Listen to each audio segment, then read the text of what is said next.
Hello everyone मेरे प्यारे दोस्तों, मैं मोहित तोमर आप सभी लोगों का स्वागत करता हूं आपके अपने YouTube चैनल ट्रेड विद मोहित में। दोस्तों, फर्स्ट चैप्टर के अंदर हम आपको समझा चुके हैं कि एक शेयर मार्केट के अंदर बिगनर ट्रेडर या शुरुआती ट्रेडर को किन किन चीजों को ध्यान में रख के ट्रेडिंग स्टार्ट करनी है। हमने आपको समझाया था कि मार्केट के अंदर सबसे ज्यादा ट्रेड किए जाने वाले 3 सेगमेंट हैं, कैश का, फ्यूचर का और ऑप्शन का। कैश सेगमेंट हम आपको समझा चुके हैं। आज हम बात करेंगे सेकंड टॉपिक फ्यूचर सेगमेंट की, या फ्यूचर में हम कैसे ट्रेड कर सकते हैं। फ्यूचर को ट्रेड करने से पहले हमें किन किन चीजों को ध्यान में रखना है। दोस्तों, वीडियो को आधा अधूरा ना देखें, वीडियो को पूरा देखें। वीडियो को पूरा देखने से पहले हमारा डिस्क्लेमर पढ़ लीजिए। मिलते हैं हम अपने मेन वीडियो पर।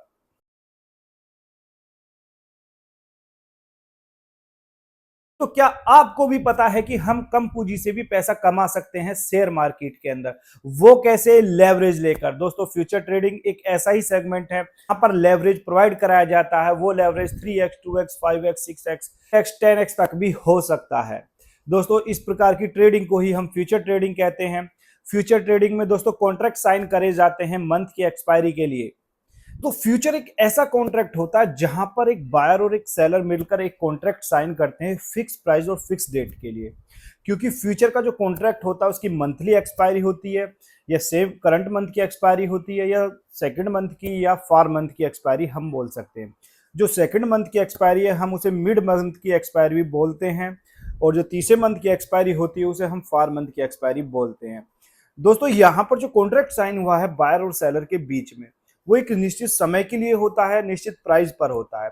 चाहे वहां बायर प्रॉफिट में चाहे चाहे वहां सेलर प्रॉफिट में जाए, वो कॉन्ट्रैक्ट अपने समय पर आकर अगर खरीदा है तो बेच दिया जाता है, अगर बेचा है तो खरीद लिया जाता है। दोस्तों, एक छोटे से उदाहरण से हम समझते हैं कि हमें फ्यूचर में कैसे खरीदारी या बिकवाली करनी होती है।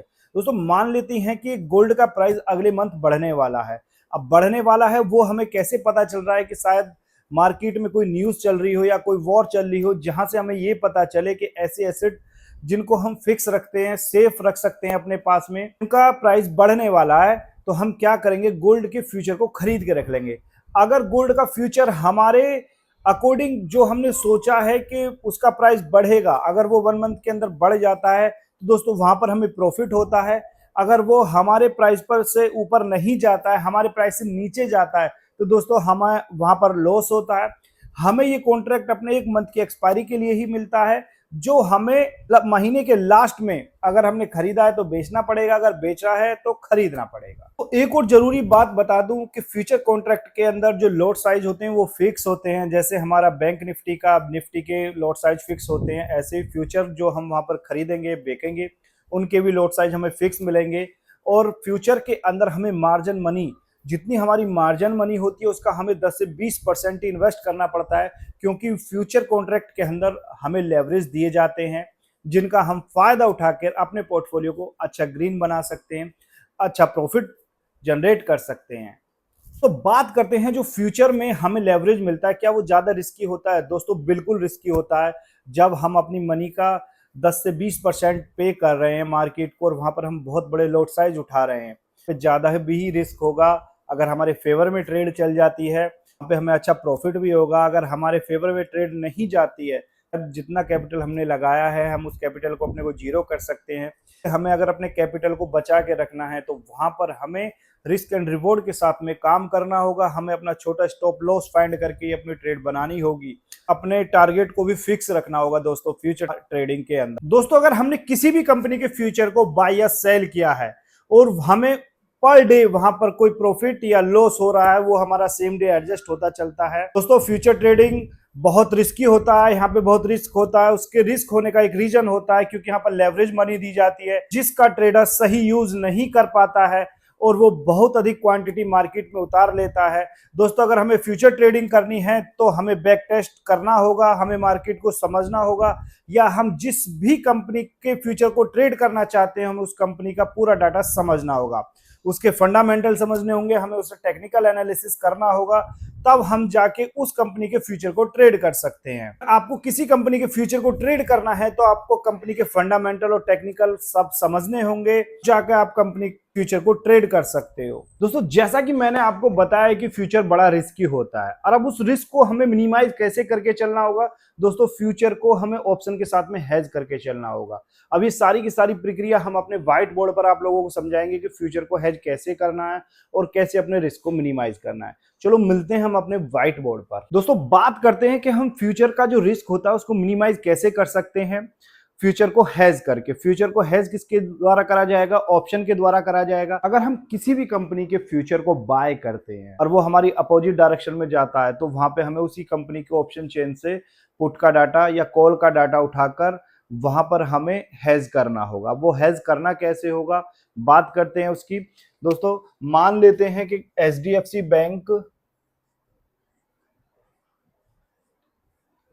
बैंक है, वो करंट में 1400 रुपए पर ट्रेड हो रहा है।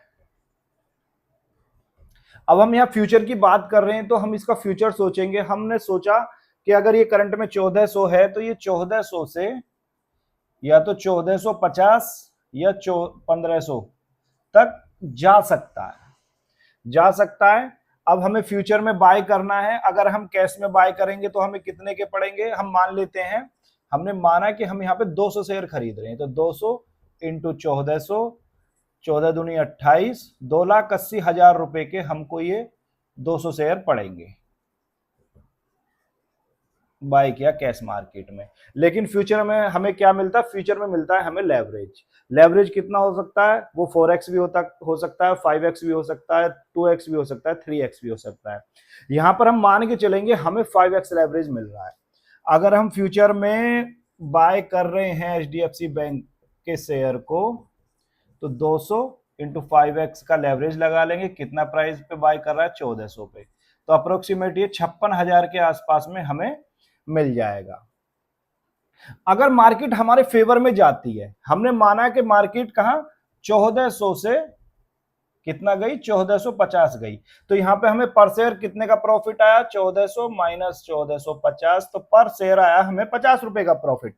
तो हम 50 का मल्टीपल करेंगे 200 में, तो हमारा कितना प्रॉफिट निकल के आता है? ऑल ओवर 10,000 का।